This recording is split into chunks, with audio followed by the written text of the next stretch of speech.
A death spiral that could end civilization as we know it. Those harsh words were used by former World Bank economist Richard Duncan to describe the path the U.S. economy could take if major changes don't happen, and fast. Here's what he said on CNBC over the weekend.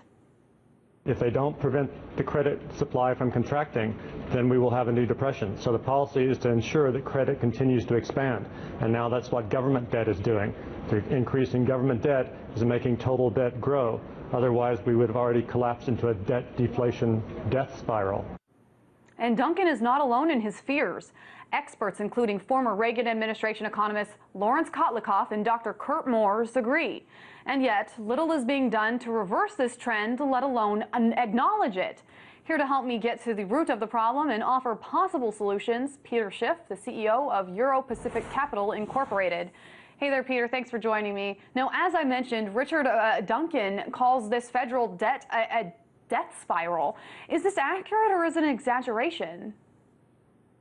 Well, I don't think he's exaggerating. You know, for years I think I was more bearish than Richard Duncan. Maybe he's trying to out-bearish me at this point. But, you know, we are definitely headed for a real economic crisis in the United States. What happened in 2008 was just the opening act. I mean, the main event is still coming, and the debt is every much a part of it. You know, how it's going to be unwound. Is it going to be a currency crisis where the dollar collapses because we print all this money because we don't want to default and we can't pay, or will it be some kind of combination of inflation and default? But either way, the chickens are going to come home.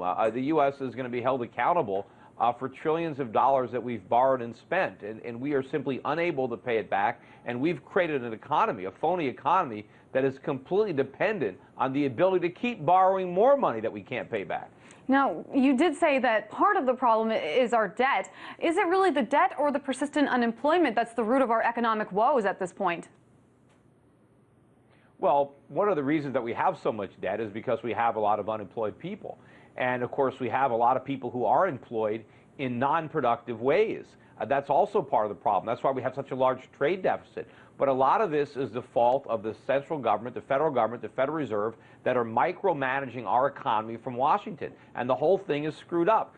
They are focusing our resources where they shouldn't be, whether it's housing, education, healthcare, banking, retail, and those resources are being diverted from where they need to be. So we have this phony economy that can't create productive jobs, that is dependent on the Fed printing, on borrowing, on trade deficits, but we can't do this forever, and the longer we do it, the bigger disaster when it ends. But Peter, of the last 46 of the last 50 years, excuse me, our country has been in this kind of budget deficit, and we haven't gotten caught in a death spiral. So why now? What is really getting at this problem? Well, not yet, but it's the enormity of the problem. It starts off as a small problem. It's like, you know, you can get cancer, but you don't die right away. You have to wait until the disease grows to the point that it kills you. And you know, our debt was a cancer, but it's taken a long time for the disease to progress. And I guess it's not fatal at this very second, but we're really close to it. If you look at the size of the debt, you know, the government is forecasting that interest payments on the national debt in 2013 are going to be $228 billion. The last time we had an interest rate bill that low, Ronald Reagan was the president, and the national debt was $2 trillion something. So what's keeping it going is the Fed. If we had to pay a real rate of interest on our debt right now, there is no way we can afford it. I've also heard of the economy being described as a pyramid scheme that could potentially escalate to a point where we can't recover. But let's take a look at what's going on in Cyprus right now. This little island nation's banks were 8 times the size of the country's entire economy, and they imploded. The country was forced to turn to the European Central Bank to beg for money at whatever cost the EU demanded. And that was a $10 billion deal that was actually just reached pretty recently. And it cost the citizens quite a bit. And this tiny nation is making a huge impact on the global economy, particularly the U.S.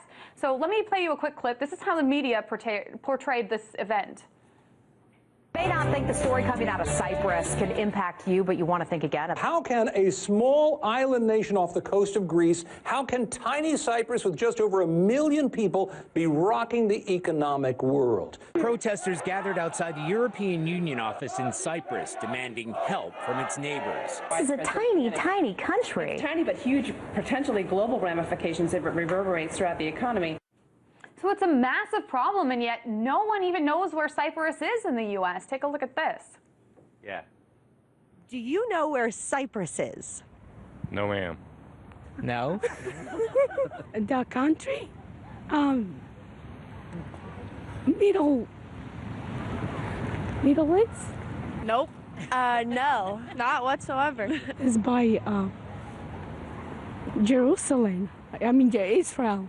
That's not very difficult for somebody who came from Europe. I do not. I do. Between Brazil, wait. It sounds like it's in South America. Cyprus is a very large Mediterranean island just off the west coast of Turkey.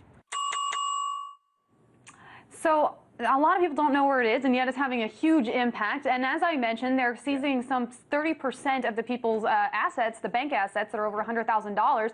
Can something like that happen here, where the government seizes our savings accounts? Well, first of all, it's not fair to ask Americans geography questions. I mean, a lot of Americans can't even find the United States on a map, let alone Cyprus. But, a lot of Americans didn't know where Greece was either. And, it sounds a lot like what we said about the subprime mortgages. It's a tiny little problem. Why should we care? The problem is huge. Just because it's happening first, Cyprus is the tip of a very big iceberg when it comes to banks. Because we have deposit insurance in America, just like Cyprus. And one thing we have in common is if our major banks failed, if the two largest banks in America were to fail, Bank of America and Citigroup, there's over $2 trillion in deposits there. And the FDIC has about $25 billion.